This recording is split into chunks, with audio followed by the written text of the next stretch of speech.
you've studied this a lot longer than I have and been involved in this issue a lot longer than I have, and that's why I ask you the question of, again, if we could put away the cost, is rail a helpful piece of our transportation solution for our island?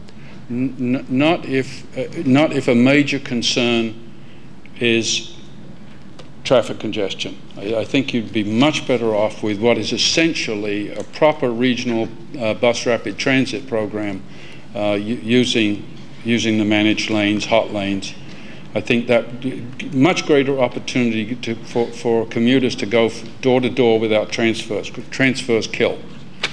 Okay, and I guess going on that a little bit, what I've heard and as well as what I've seen is that rail is much more rideable and enjoyable and more likely to pull in riders than a bus system is. Would you agree with that?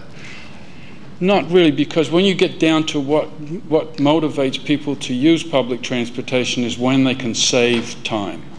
And there are more concerns, like people who want to serve coffee on trains and buses or newspapers, etc. The issue is what gets me to work fastest. And if you have a means of knocking 15 minutes, for example, off of a commute, people will switch to public transportation.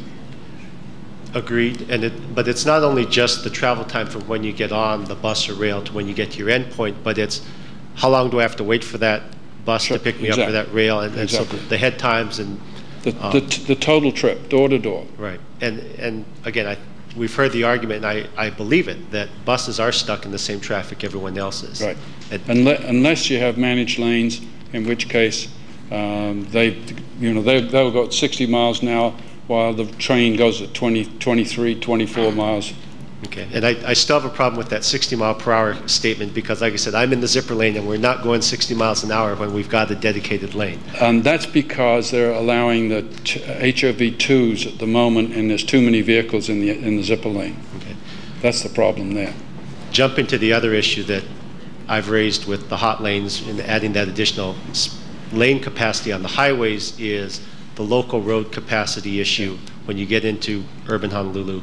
Like I said, whether it's King Street, Nimitz, Bishop, whatever it might be, the traffic that are on those is pretty full right now. I mean, how do we deal with that issue if we were going with a managed lane alternative? Well, first off, I would agree with you. That's an issue. And Parsons Brinkerhoff, you folks gave them $10 billion, or 10 million, excuse me, I'm so used to the billions these days, $10 million to deal with that issue for the alternatives. And they've finished up giving you 1 managed lane alternative and 5 rail alternatives.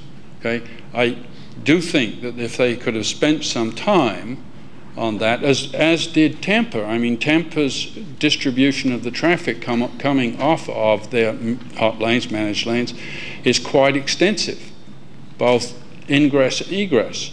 And you do, and especially the distribution downtown. It's a complex traffic engineering problem. And if you were give the task to Dr. Pravadoris, okay, and he could run his models and see play the what-if games as to ways of distributing the traffic, we'd have that solved. Okay, well, I guess on that point, like I said, I went down to Tampa because I did want to go see what they did. And like you say, the way that they take the traffic off of their hot lanes and distribute it into town is great for them. It's one of the main reasons that system works for Tampa and some of the other cities that are looking at doing hot lanes. But again, Tampa was able to take an abandoned warehouse area, railroad right away, and create a brand new 6-lane boulevard to get the cars off the hot lanes in town and put them back on. And again, it's still been a concern of mine in looking at hot lanes as a model solution for us here is I really don't see where we have that space to handle offloading the cars that will be on it. And Mr. Rolfe sent information about if we had 3 or 6 different off-ramps and getting them to places.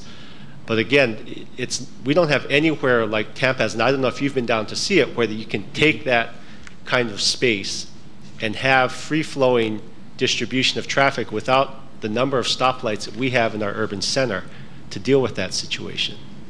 Well, without it being properly studied by traffic engineers, which obviously, just looking at the plan, obviously Parsons Brinckerhoff have not done that. I mean, they are supposedly the experts. They even worked on the Tampa distribution, okay? But they have not done any kind of work like that here. So if we could fund Dr. Pravadoris to do that, and he says it can't be done, then I would buy that. I think we'll continue, and I will continue that questioning with Parsons. I said, but I think in any of these studies, the first step into getting into the detailed analysis and the engineering analysis is sort of the layman's look and say, hey, is this even something that we can try to deal with before we devote a whole bunch of time and money into a system or looking at a solution that right from the start we say really isn't a solution at all. Well, you know, the issue is if we have not done the engineering adequately, and obviously we haven't, okay, then this is not the appropriate time to be making a decision about which kind of technology to use.